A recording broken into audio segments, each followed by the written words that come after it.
أعوذ بالله من الشيطان الرجيم. بسم الله الرحمن الرحيم. وإذ قال موسى لقومه يا قوم اذكروا نعمة الله عليكم إذ جعل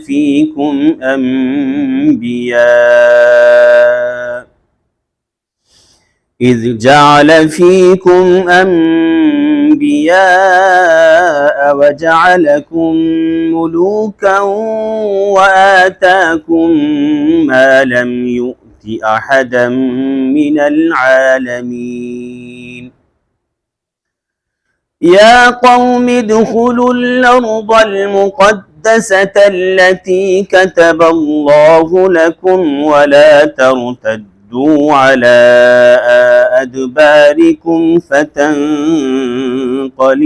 خاسرين. قالوا يا موسى إن فيها قوما جبارين وإنا لن ندخلها حتى يخرجوا منها فإن يخرجوا منها فإنا داخلون. قال رجلان من الذين يخافون أنعم الله عليهم ادخلوا عليهم الباب فإذا دخلتموه فإنكم غالبون وعلى الله فتوكلوا إن كنتم مؤمنين.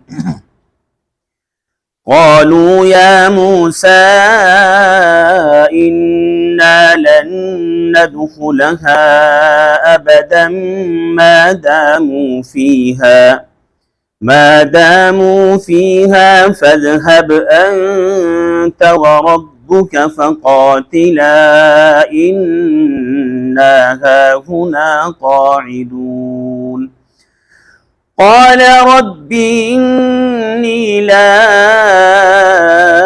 أملك إلا نفسي وأخي فافرق بيننا وبين القوم الفاسقين.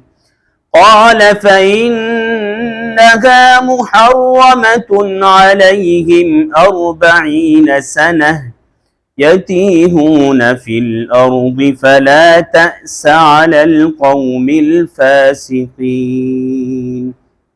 صدق الله العظيم.